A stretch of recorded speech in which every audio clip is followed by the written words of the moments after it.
Okay, guys, we're back. We're finishing up our geriatric lecture. Now we're going to focus on the geriatric emergencies. Um, skip through that. All right, so the first thing we're going to talk about, I know you guys aren't advances yet, but one of the things that I want you to keep in mind, fluid resuscitating a patient or giving a geriatric patient fluid, you need to be very, very cautious and very, very careful.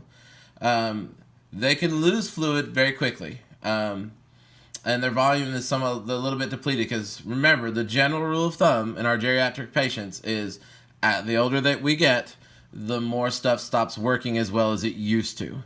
So, if you wind up doing fluid resuscitation on a geriatric patient, you want to do it in very modest amounts.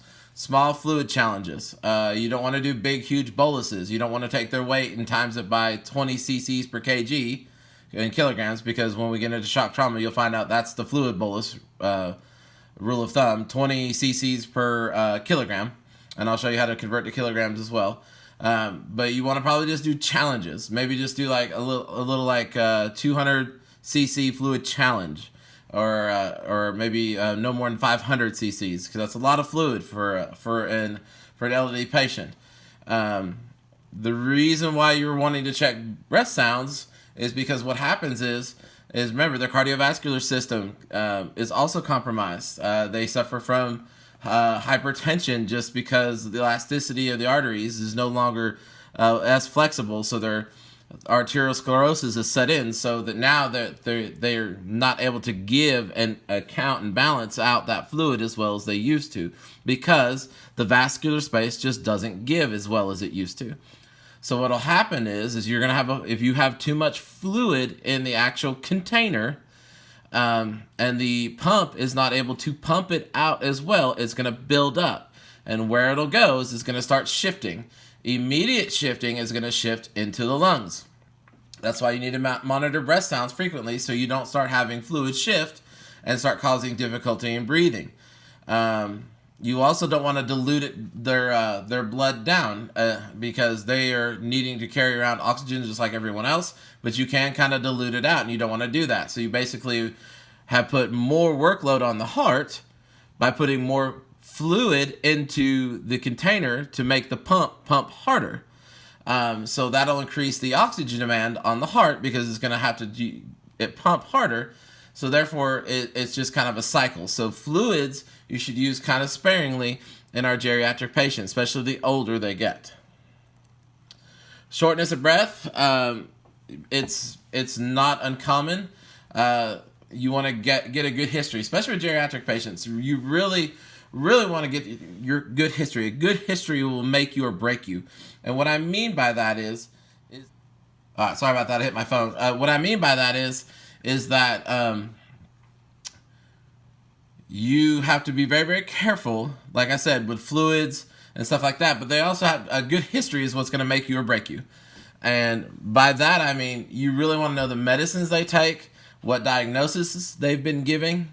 You want to know all of that information, because they may have gotten a new medication and that's why they're having issues, or maybe the doctor thought that they can come down off of medication just a little bit or change the dosing, and that puts them all out of whack. So we have to be very, very careful about a good history. A good history will make you or break you, I promise you, especially in your older geriatric patients, really in any patient, but especially in a geriatric patient. When they start taking more medications, more medical complications, they do become medically fragile. So getting that information is good. Shortness of breath. Do not delay oxygen with the geriatric patient. Obviously, that's pretty much true of everyone, but they will not be able to compensate as well as, say, a adult that is under the age of 65. So just like our pediatric patients, you don't want to withhold oxygen, but the elderly patient will deteriorate a lot more quicker.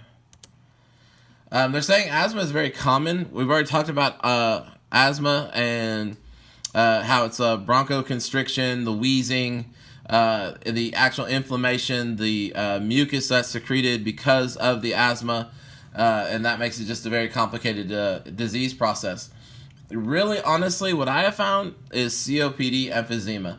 A lot of people have been smoking for a lot of years, and I would have to say probably it really became really uncool in the late 90s. Really, like my daughter's generation, the millennials and the new generation that hasn't been named yet coming up right now, it's really being pushed that smoking is not cool. But these people will be suffering from emphysema. Now, we've already talked about emphysema and how it loses the elasticity in the alveoli. So with that being said, really, difficulty in breathing and shortness of breath is very common in the elderly patients. It also could be because of cardiovascular compromise, stuff like that. So you'll probably have to help them or assist them with their medications if they have like an inhaler, or you maybe wind up giving them a breathing treatment, stuff like that. Again, be very sparing with your medications also. When you in the geriatric patient, they may not be able to tolerate a full adult dose. You may have to just kind of scale it back on your dosing, so be very careful of that. Now, pneumonia, on the other hand, pneumonia is very common in the elderly population. Remember, again, the theme of geriatrics is things are not working as well as they used to. They're not able to clear secretions and clear out any foreign invaders that come into their respiratory system. Also, if they've been smoking, they've killed the cilia that is on the trachea, that is, we call the like tracheal escalator, or the respiratory escalator.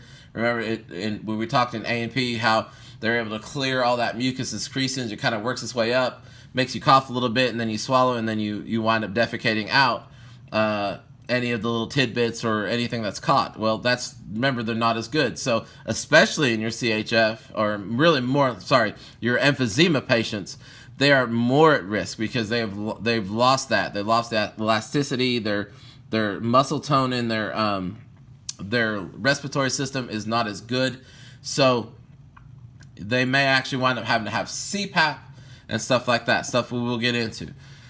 So with that being said, you got to be very careful. Pneumonia is a big player, and it'll affect them, and it can potentially kill them. They also can't swallow as good, so they might accidentally wind up inhaling something and get aspirated acquired pneumonia. So it is a very big deal. It's a very big player, pneumonia. DVT. So DVT is a deep vein thrombosis, and basically what that means is they get a clot in their veins. It's usually in the legs. How you can notice that is that you'll actually have like redness, probably some swelling. And what's happening is, especially the larger the vessel that the thrombosis occludes or blocks, is going to cause even more and more not permanent damage, but noticeable damage, more reddening, more swelling, because basically you've got the artery delivering blood, oxygenated blood, down to that extremity, and it's, like I said, it's typically in the legs, the lower part of the legs below the knees. It's usually in the calf somewhere, and it'll form, and it's just because they might be more sedentary.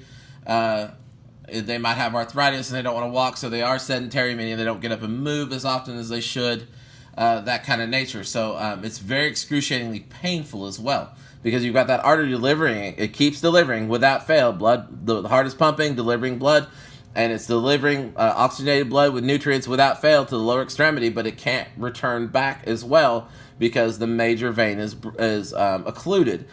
Another thing, what can happen is this thrombosis can either break off, or pieces can start breaking off, and it'll break off and it'll actually wind up having like a pulmonary embolism, because it'll go into the right side of the heart, out to the pulmonary system, and block that way. So you got to be very, very careful with this. Probably they might need a little bit of pain management, stuff like that, but really it's just supportive care and make sure that they're breathing okay. Here's some pictures with that. Basically, normal blood flow over here. A clot does form, making it harder to pass through, and it winds up actually and one might actually break off and rupture through. This is what you'll have. This is the normal leg. This is the leg. It'll be hot, red, really swollen, or an edematous, just really thick, and it'll look like fluids come there, because that's what's happening. Is fluid is now shifting because it needs to go somewhere. We did talk about a PE. We know what a PE is. It can be a result of a DVT. Also, elderly patients are notorious for having atrial fibrillation. That is, if you remember back, that's where the atria of the heart don't contract. They don't have that atrial kick into the ventricles, but and slam the valve shut as they do it when the ventricles close. So it's actually the atria just kind of quivering, and they're not doing that atrial kick into the ventricles before the ventricles fire to fully load the ventricles with blood to give them the most bang for the buck. So with that being said, that it can wind up forming because they have AFib. It could be because they had a DVT. So you might have a PE. They are more common. Syncope, there's a bunch of reasons why they could have syncope. They could be taking too many blood pressure medications, and they're hypotensive, and they're sitting, and then they do an orthostatic, which means they stand up.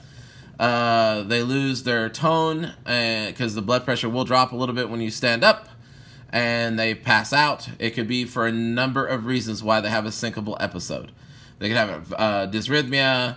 They could have a TIA. There's all the reasons listed over here. There's syncope is for a myriad of reasons, but they do. The problem with syncope is not so much that they had a syncopal episode. Yes, that's in itself is bad enough. But now you're dealing with the fact that their bones are more fragile and more brittle, and if they wind up standing up and having a syncopal episode and no one catches them when they fall, there is a good chance that they probably have broke something. I've seen, unfortunately, for the geriatric populations, ground level falls are dangerous. Just a fall is, regardless of the cause, is very dangerous to their well-being because they wind up having to be hospitalized. And then you're putting these medically fragile people, like they've been talking about with the coronavirus, putting these medically fragile people into the hospital, and then they actually wind up becoming sick. So syncope is a bad deal. Chest pain, believe it or not, remember we were talking about chest pain. Does pain overall is not an effective factor as it would normally be in the younger adult. They don't feel pain in the geriatric patient like they normally would. Remember, they start losing that sensation. So they actually might be having a cardiac event. Also, hypertension, especially when it gets above 180, will start causing chest pain. We ran a call yesterday. One was just complaining of severe crushing chest pain, 90-something years old, new onset, no cardiac history whatsoever. But with that being said, her systolic blood pressure was 200.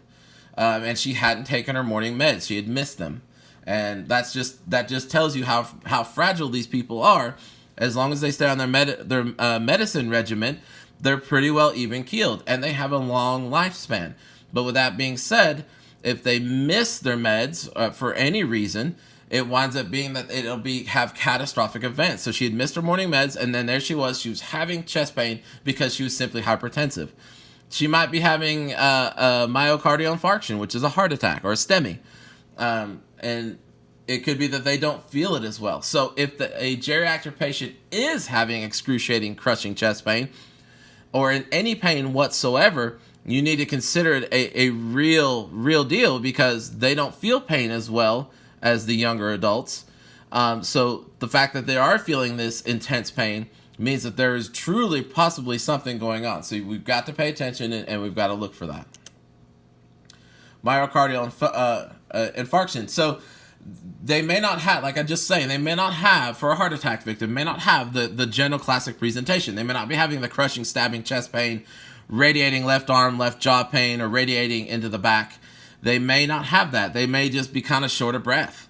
You might be called out for shortness of breath. Shortness of breath, like we said earlier, is a common call for the geriatric population. It's common. And so what you've got to do is start tracing it down. So when you're with your partners, your paramedic partners, doing a 12 lead is not a bad idea on someone who has shortness of breath. I'm just short of breath, and you might listen, well, the lung sound clear. I don't know. Let's put them on some oxygen. But they may wind up having a myocardial infarction. It never hurts to 12 lead anybody and hook them up to the cardiac monitor. Heart failure, as a result, usually typically of a heart attack. The heart doesn't pump effectively because one of the blood vessels, obviously, like we said in a STEMI, is occluded. If it's not resolved quick enough, there could actually be tissue damage done to the heart. It does not regenerate. It does not grow back. So you just have the kind of dead tissue that's still there. in the heart, so they lose the pumping action, typically in the left ventricle. Also, remember, if you have a geriatric patient, however old they are, 80, 90 years old, that's how old their heart is. Remember, think of it this way, and I'm not trying to be biased or ugly, but if you bought a car in like, I don't know, 1950, brand new out the gate, but the longer it ran and the more you did, the more chance that it starts having mechanical failure. It's kind of the way I look at heart failure. They don't have to have had a heart attack in the past, but the heart is just an older heart, so it's just not going to pump as effectively. So they might wind up having heart failure for no other reason than the fact that it's just an old heart. With that, you'll probably have the difficulty in breathing. Again, consider CPAP. Now, also with CPAP, let me just caution you with this. If you wind up putting on CPAP, which may not be you, I'm not sure. I don't think that's a skill you can perform. I think it is a paramedic skill, but I'm not sure. I'll look back to it. But if you're in the back of a truck, you wind up doing CPAP, you probably want to remind your paramedic partner, hey, these are 90-year-old lungs. Let's not blow them out. Start on the lower side of normal for the CPAP. And it's dealt in centimeters of water. And you typically start out at 5 centimeters of water, and you can build up usually to 15 centimeters of water, but sometimes it winds up going to 25 depending on the CPAP itself. So, easy with the fluids, easy with the CPAP. Your medication doses go easy with. You may want to consider giving half, and if that doesn't work or doesn't titrate to the effect that you're hoping, you can consider like 5 minutes giving the other half of the adult dose. So, you got to be very, very careful in your geriatric population. Again, if they're in pain or severe excruciating pain, you might want to consider that this might be more legitimate or very legitimate because of they typically lose those pain sensations. Dysrhythmias. Like I said before, they will have dysrhythmias like AFib. That is a very common thing to happen. They also have PVCs, which are premature ventricular contractions. They might have a normal beat, and all of a sudden, their ventricles decide to fire for no reason. So they'll have a PVC or a PAC, which is just another normal QRS beat before its actual time. So it's there. But AFib, atrial fibrillation, is the big dog. Remember, the atria are quivering. There is a chance that clots can develop in the atria. Small little clots, because it's not a fluid pumping motion. It's not moving the blood as good as it should. Because remember, the ventricles typically kind of fill on passive filling. It goes through the atria into the ventricles, and the atria give that little kick at the end to just really try to load the ventricles full of blood as possible. And then when the ventricles fire, they slam shut the bicuspid and tricuspid valves and go out into the arteries, the pulmonary artery or the aorta. So that atrial kick in AFib is gone. Also, AFib is very irregular. It's irregularly irregular. There is no pattern to AFib. They'll have QRS complexes from the ventricles firing, but they won't really have any P waves to show the atrial kick or the atria firing. So it'll be irregular. The remember, they're not getting a message from the SA node. So the ventricles just kind of take over, and they just kind of fire whenever they think they should fire. Bradycardias are also common. They're typically, really, honestly, I have found that bradycardias in geriatric patients are due to medications. They take medications that help slow their heart rate down, lower their blood pressure. Usually it's called metoprolol, also known as low pressor. So it might wind up being that their medications may mask signs and symptoms. You may have somebody that's having an issue, but it's being masked. You're expecting, man, they should have a high heart rate. But they don't, because it's masked by medications. So you may not get a classic presentation. Typically, like in shock trauma, we'll go over, and I'll probably say this again in shock trauma. That would be the beta blockers, calcium channel blockers. So there's excessive medicines that may mask signs and symptoms of what should be there or cause them to be bradycardic. Hypertension, big thing. Hypertension leads to aneurysms. Remember, the aneurysm. Let's see if I got pictures. I should. Nope. Maybe I will. Aneurysms. That's where you have a break in the inner tunica, of the atrial wall, or the arterial wall. Sorry, not atrial, arterial wall in that vascular system, and it winds up causing it to like balloon out. Just because they have an aneurysm doesn't mean they're bleeding out. That just means that they have the aneurysm and it hasn't ruptured yet. So hypertension is very common. It can lead to an aneurysm, and it'll wind up actually probably rupturing at some point. We've talked about aneurysms before. Aortic disruption is the same thing as the aneurysm. It can be due to the fact that it collects in there. And you guys are asking systolic blood pressure of 10 or 15 millimeters of mercury in our checkoffs. That I found it. That could be the reason. They might actually have some sort of aortic disruption, or they might actually have a tear or something of that nature. All right. Remember we talked about delirium and psychosis, or for psychosis. Delirium is not like Alzheimer's, or it's not like dementia. Dementia they're kind of forgetful, but it kind of comes and goes. Alzheimer's is an actual disease process where the brain is being attacked and they're losing brain cells. Delirium is just an acute psychosis. Usually the culprit is a UTI, which would be like an infection, but it could start on a new antidepressant or something of that nature, or they stop taking their antidepressant.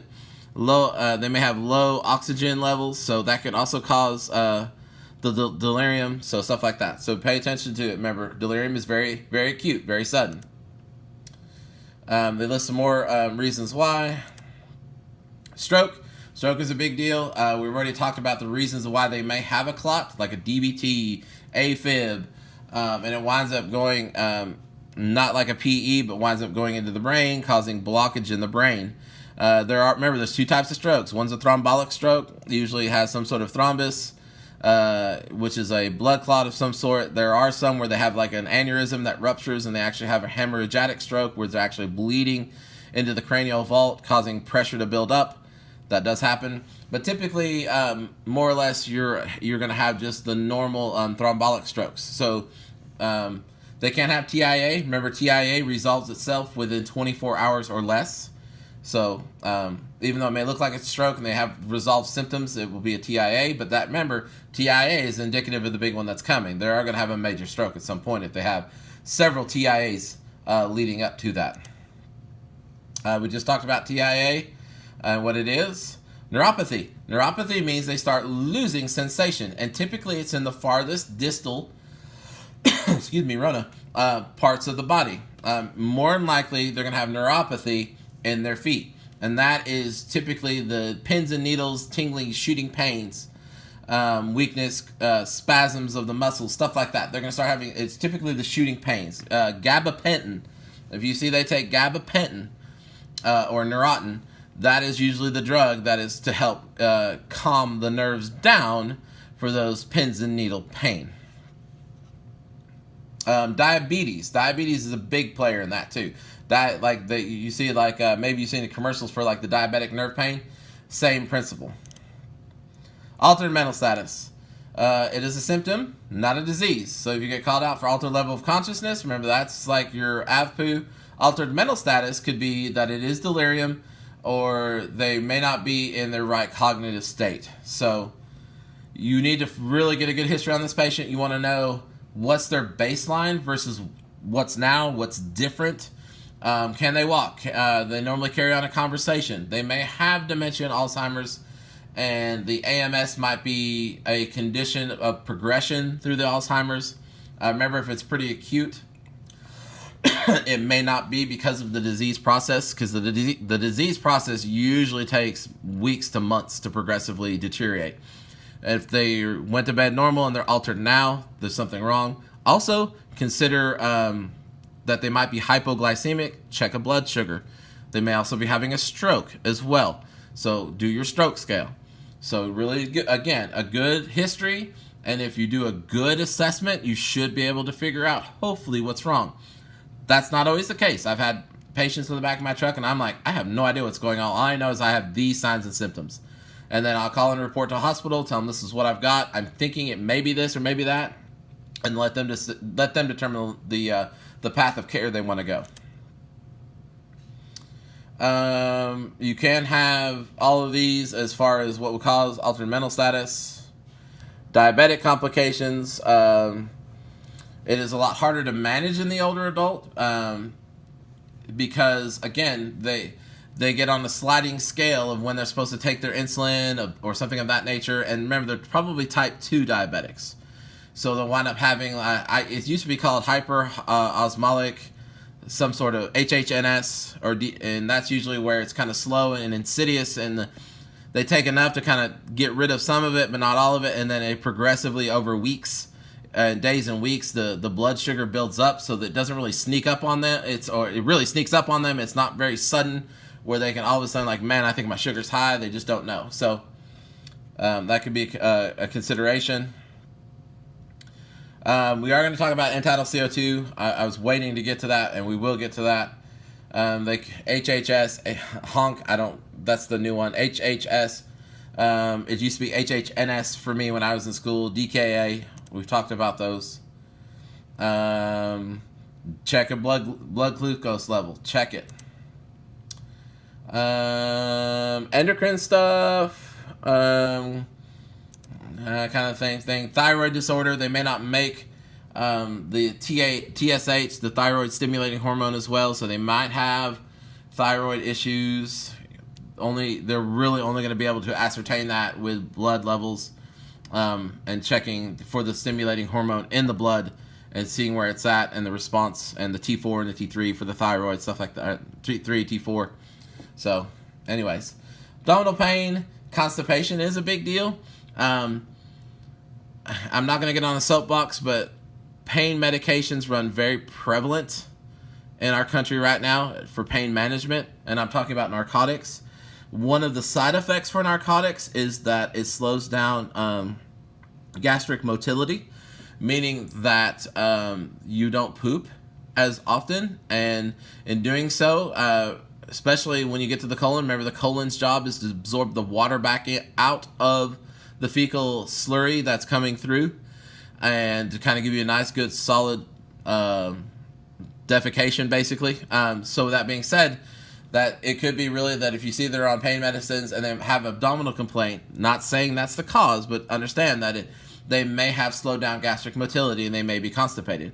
I've been called out for constipation. I've had a patient saying, I have not pooped in a week, and his stomach is distended. He has all this fecal material. He's been eating good, doing well, and he's a small little skinny thing, and he's got this distended abdomen, and he's impacted. He needs to poop.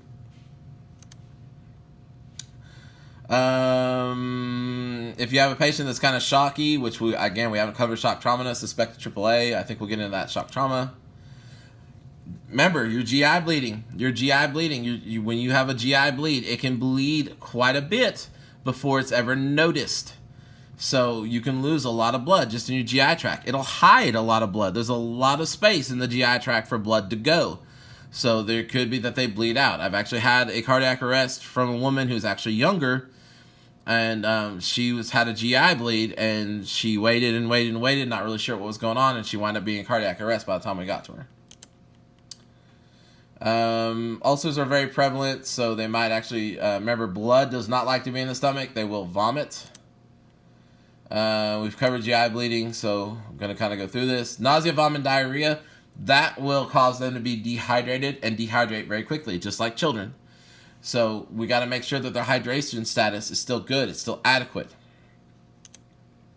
Bowel obstruction, usually they're impacted. It could be because of cancer in the GI tract. There's biliary disease where they're basically their liver is not working as well. The liver will reuse and reclaim a lot of things and recycle a lot of materials in the body. Peptic ulcers, which is just basically they got ulcers in the stomach and they're bleeding. Here this one is. Pay attention to this one. If you're not paying anything else, pneumonia and UTIs. Pneumonia and UTIs, urinary tract infections, are big players, especially if they're wearing incontinence supplies, as in they wear adult diapers, or they have to cath themselves to urinate. Excuse me, especially men. Men, if they have prostate issues as they get older, they wind up having to cath themselves.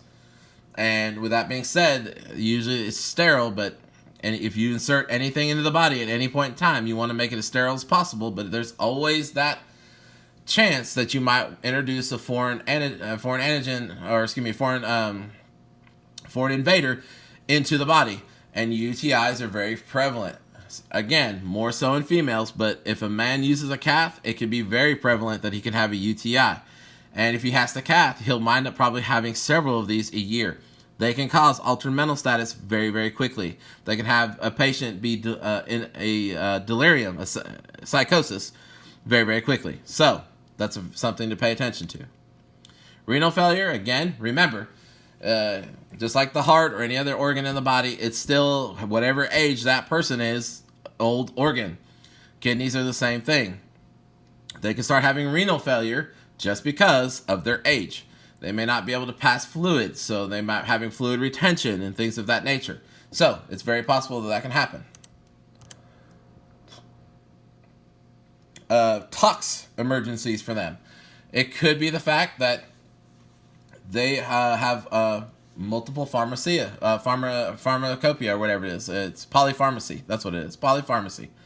They wind up taking too many drugs, too many side effects. They're not processing. Remember, pharmacodynamics is what the drug does to the body. Pharmacokinetics, like kinetics and how things move, is how it moves and is processed by the body. It could be that the body is not processing their the drug as well as it should, and now they're having a buildup, yet they're still taking the same amount. So their therapeutic index, remember, therapeutic index is that window of where you have just the right amount of medication. If they start having liver problems and kidney problems and they can't break down the medication and flush out the excess medication or the byproduct of what the medication becomes after it is used and broken down, they might start having toxic effects. Also, alcohol consumption is a problem. On top of that, they start adding pain meds. And so you can see the domino effect that can happen and cascade very, very quickly. We did kind of touch on this. I don't want to harp on this too much, but there is a potential for drug abuse. And I'm not talking about street drugs. Yes, that is possible. You might have somebody, an older geriatric patient, using street drugs. But really, why go to the street corner when you can go to your medicine cabinet? That's kind of the new thing. So you may have a geriatric patient that is addicted to painkillers.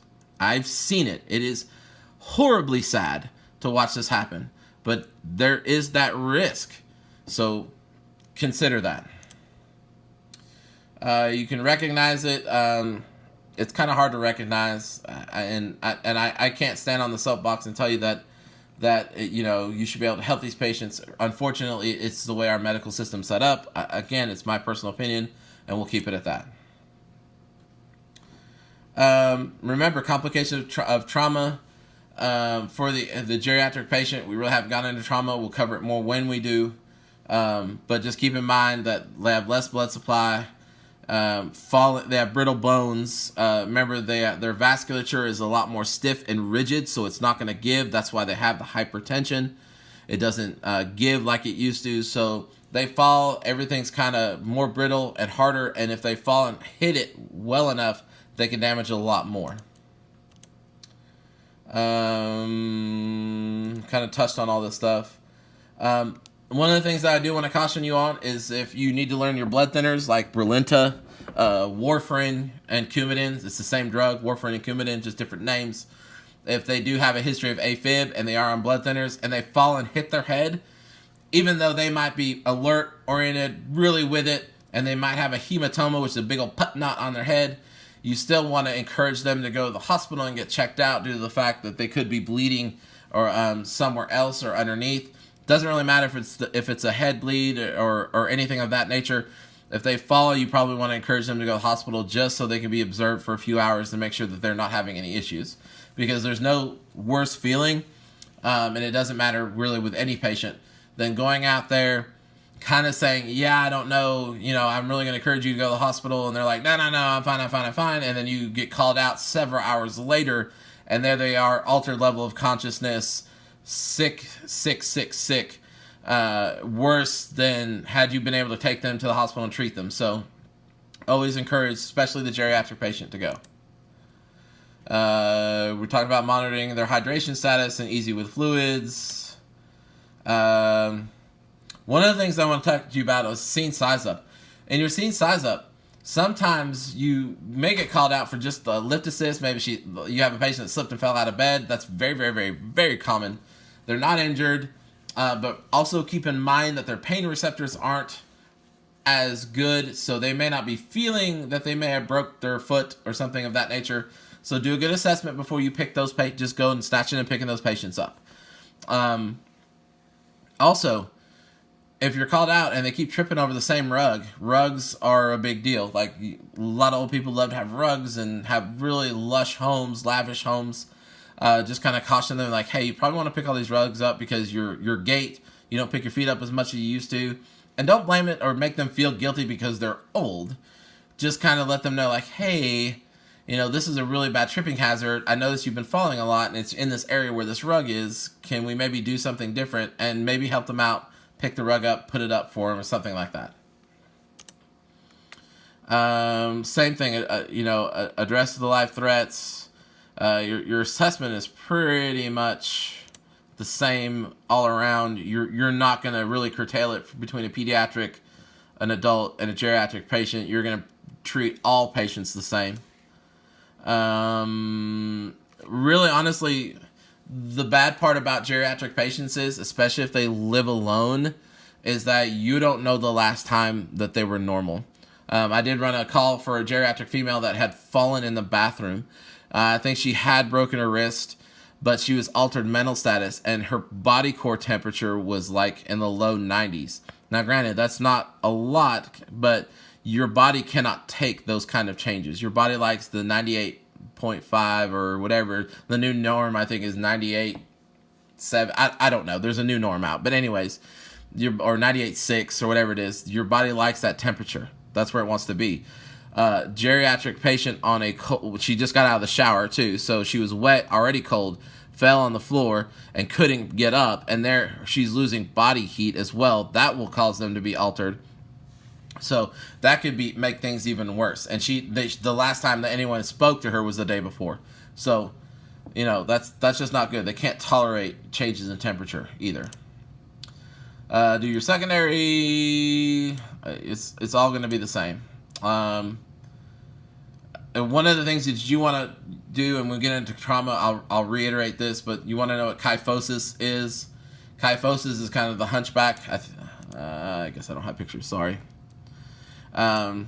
So when you put them on a long spine board, you may have to put them in a different position, like kind of on their side, and pad everything, or you put them on their back, pad everything in so there's no gaps. We'll talk about that when we get to trauma. Psychological support. For the geriatric patient, going to the hospital sometimes means they feel they're going to lose their independence. It's sad, it's horrible, and you feel for these patients, but at the same time, they need to go. And one of the reasons why they may not want to go is because they're afraid that you put me in that hospital, the next move from there is the nursing home. And the older geriatric patient population, you can't blame them. They're used to being independent for so many years. And now you're looking to take them to the hospital. There's a huge, huge fear of loss of their independence. And unfortunately, it might be that they really do need to be in a nursing home or in a care facility where they can have somebody kind of keep an eye on them. But at the same time, it's very sad because these people have been independent for years, raised families, took care of family emergencies, took care of all of their children and grandchildren. And here they are in their end of life time, and now they're being forced to have their independence taken from them. So be comforting, be reassuring as best you can. Don't lie to them, but be comforting. Elder abuse, just like child abuse, it is up to you to report it. There are reporting agencies in the state of Georgia that you can report to. DFACS is your go-to. It's not just for children, it's for all family services. So if you see an issue or you think you might have some concern, you need to report it. It doesn't have to be just sexual assault, even though that can happen. You can have a caregiver that is sexually abusing, usually you think children, but it can also be that they're sexually abusing their geriatric patient. Neglect, also remember, it doesn't have to just be abuse. It doesn't have to be hitting them or sexually abusing them. It could be neglect. They're not being given their medications by their caretaker. They live on their own and they're not capable of taking care of themselves. So you need to report that. So it's a very fine line, big gray area, but you're going to have to do your best. Talked about neglect. Physical and emotional abuse, same thing. That is a kind of abuse. Signs of physical abuse, we already know.